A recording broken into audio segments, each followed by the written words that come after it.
guys, and welcome back to Opal&Mint. I am Ashley, and I'm very sorry my face was not presentable today, so we are starting top down. Welcome back to Watercolor Blooms. It's been a few weeks since I have been able to film a Watercolor Blooms episode, and I was having technical difficulties today as well, but I'm like, you know what, we're gonna do it, we're gonna push through. We are in June now. That's insane. I believe I only did one Watercolor Blooms in May, but we're gonna try to get all of June. Also, before we get started, I wanted to ask y'all a quick question. Last year, what kind of got our channel started, I did a flower everyday series in the month of July. If you don't know, July is watercolor month. There seems to be a month for everything, but watercolor month is July. And I did a flower everyday series, and I'm planning on doing that again. Last year, I used a certain book for references. This year, do you want me to pick another book to use? Do you want me to use the same book, or just go on random flowers, kind of like we're doing in this series? Let me know what you want to see for that. I'm gonna have to start pre-filming it because 31 days in a row of flowers, it's going to be a lot, especially with all the health stuff going on. So I'm gonna have to start pre-filming that soon. But today, we are gonna start with June's birth month flower of roses. I have not actually painted roses in a while. I painted them a lot when I first started painting, but it's been a minute since I actually painted a rose. So I'm gonna go into this kind of feeling like a newbie here, but that's fine. That is what we're doing. That's why we're here. We are just here to learn and test and try. We're here to fail because when we fail, we learn. So we're just gonna go in and try to paint a rose. I don't know what color rose I want yet. I'm leaning towards yellow. Is that weird? I actually really like painting yellow roses. I'm not sure why, but let's see here. All right. As always, I'm using my Etcher Lab Sketchbook. I will link this below if you're curious about this specific one. I ordered a limited edition sketchbook from Etcher that I will probably use in my Flower Everyday series. I'm really excited to break that one in. But let's see here. For this video, we're going to continue for this series. I think we have 12 more spreads of this. We have 12 more weeks in this book. So, okay. And I figured I'd bring out my whole bin. If you've been around here, you know. Palette, because it's now full with the granulators and their watercolors. So what color should we use for the rose? Oh, there's so many pretty ones though. I could do a pink granulating color. I love their shell pink, obviously. Oh, what if I use Davy's Gray for the green? What would I put with that? Maybe this color? Those might be pretty together. Or, no, Cherry Blossom, maybe not. I don't know why, but this one is standing out to me. I don't remember the name of this color. Let's see. Twilight Purple. I don't know. I think I'm just going to start painting and we'll see what happens. That's usually how it works. What kind of brush do I want to use for roses? Do I want to challenge myself and use a brush shape that I haven't used for a rose?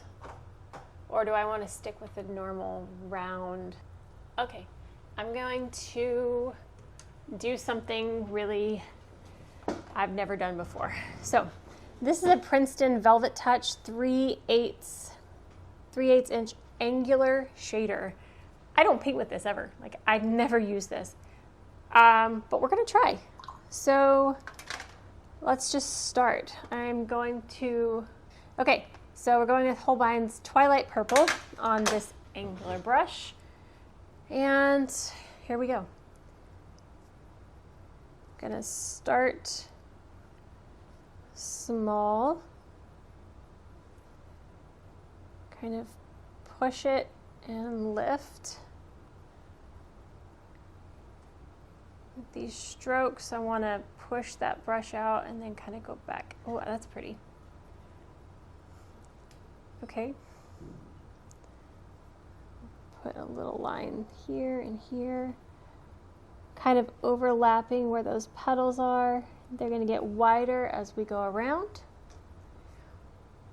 talking to you like I know what I'm doing. Like that. I'm just trying here. Okay.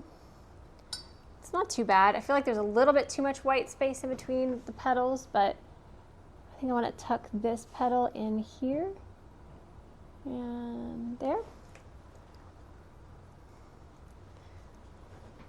It's not awful. It's something. I'm liking the way the granulations are happening though. So I'm going in with a little bit more pigment at the base of these petals to give this some dimension. All right. That's not awful.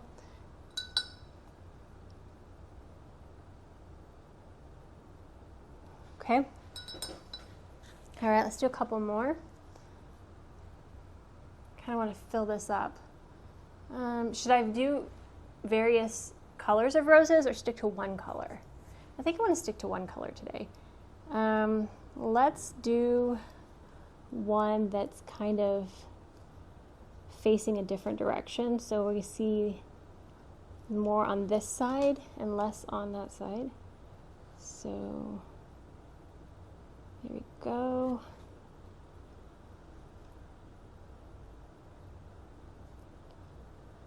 Trying to not be too precise with this. Keep it loose. All right. Hey, you can tell they're roses. That's the important part, right? What does a rose bud look like? How come I can't picture that at the moment? Okay. So we're gonna have kind of a here, a little bit of, there we go. There's kind of a rose bud, and the green's gonna kind of go up over that too. Let's have a rose bud coming, oh, my autofocus, sorry. A little bit bigger of one coming out here. So that one's like starting to bloom. Okay. I need another bigger flower, so we'll do a center here. Just doing little spiralies around the center and then getting bigger as we go out.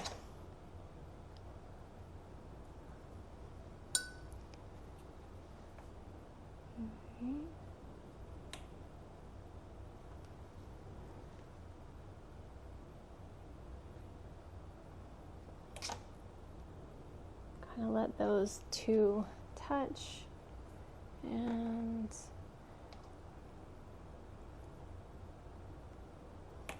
here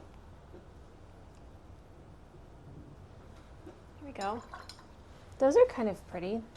I like keeping some lighter areas and some darker areas, and using the granulating paint, very pretty. You can see some like peachy separations in there.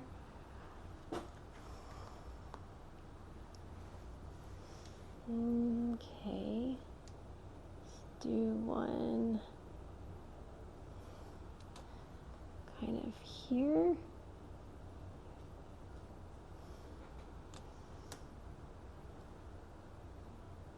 There we go. Oh, that one's pretty. Oh, I like that. Okay, let's get one more. I feel like we need to balance it with one going out this way. I like this one a lot. I haven't ever painted a rose like that. Oh, that's pretty. I think I'm gonna have leaves coming here, so I want another rose coming through here. So let's see if I can mimic what I just did. Are we still rolling? Okay. Okay, circly, circly, circly. It helps if you say circly. Makes your brain continue with the circles. It needs to kind of flare out a little bit. There we go.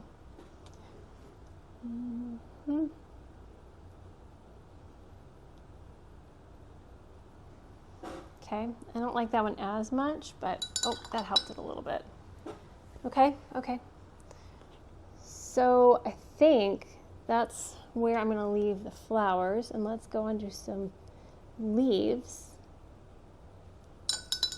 So do I want to use Davies Gray or not is the question. I feel like I don't actually think Davies Gray will work with this. I don't think it's quite green enough. So I'm actually going to mix some Davies Gray with another color. So get a little bit of Davies Gray, and then I'm just getting one of the granulating greens. Oh, that one's too blue. Let's try this one. We'll mix that in with some Davies Gray. Oh, that's a pretty color. That's a really pretty color right there. Okay, so let's start with some big leaves. And I want these to be kind of imperfect.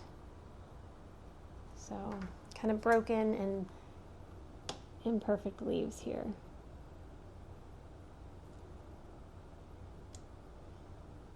That's pretty. That's pretty. Okay.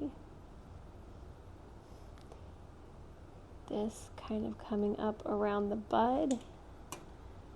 And this one as well.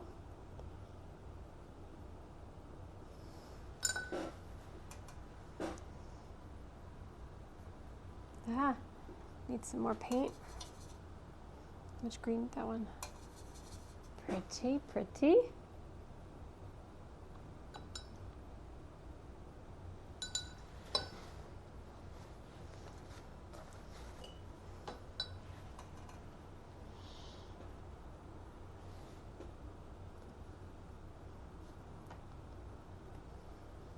I haven't done a ton of leaves with these like short, stiff, angled brush either, so the brush strokes I am not as familiar with this one, but that's what makes these like imperfect leaves so nice. Do a nice big one here. I feel like we need some going out this way as well.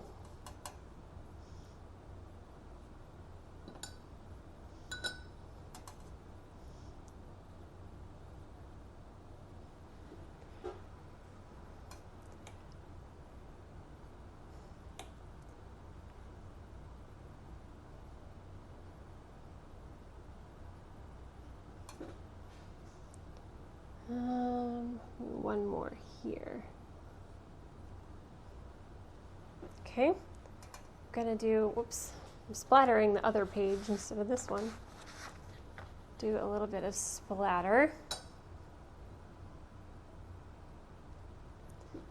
Get some of the pink color and splatter that as well. And I think we have June's Watercolor Bloom. Oh my gosh, I like this. This birth flower is pretty. I like this one and this one.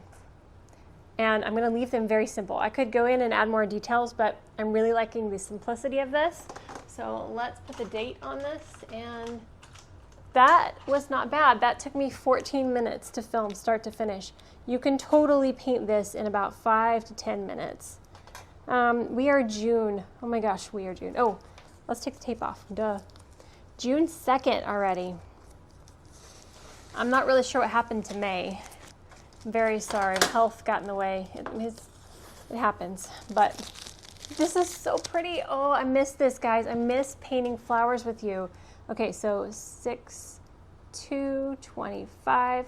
Again, please let me know what you want to see for our Flower Everyday series for July. That'll be here before you know it, and I need to start filming. So let me know if you have a certain book you want me to buy for reference photos, or if you just want to have certain flowers that we vote on, or whatever you want to do. I want to have fun with this. So I do want to show you the book I got real quick. I haven't opened it yet.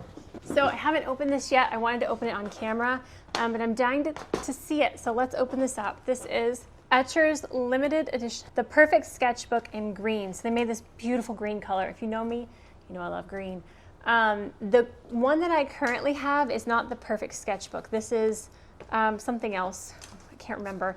But this one has not as thick of paper as The Perfect Sketchbook. This is not 300 GSM, but this one is. This is 300 GSM, 100% cotton, 7x7. I really like the square format in sketchbooks. So this is cold press paper. Let's see if I can get it open. But yeah, I've been dying to see it, but I wanted to open it up on camera. So I figured this video is actually perfect. Includes 30 days free access to online art classes. That's cool. All right, let's see here. This I ordered months and months ago. It was a limited edition thing. They only made a certain number of them, and it took forever to get here. So I'm excited, and I'm sorry that you probably can't get this one anymore, but they do these all the time. It looks like these limited edition ones where they do different colors and stuff. And this one just spoke to me in this green color, so I can get it open. I want to see if I notice any, discernible difference in the paper quality, since this one is a thicker quality. Oh my gosh, the edges. Oh, I love that. So the edges of the one I have now, they're clean cut edges. These are deckled. I will eventually get this thing open. All right, 7x7 color green, 44 pages, 100% cotton watercolor paper, archival grade, cold press, 300 GSM. Look at the edges. Can you see the edges? Oh, this is beautiful. This is smaller than the one I was using. Let you see size difference here. It's like, looks like it's an inch smaller. Yeah, because I think this is an 8x8. This is a 7x7. That makes sense. It feels very, almost like a microfiber. I don't know if you can, let me turn the brightness down so you can maybe see the color. It's a very dark olive green. It looks a little more blue toned on the camera, but it's a very warm green. Oh my gosh. Yeah, that paper is definitely thicker. It looks like is it the same color?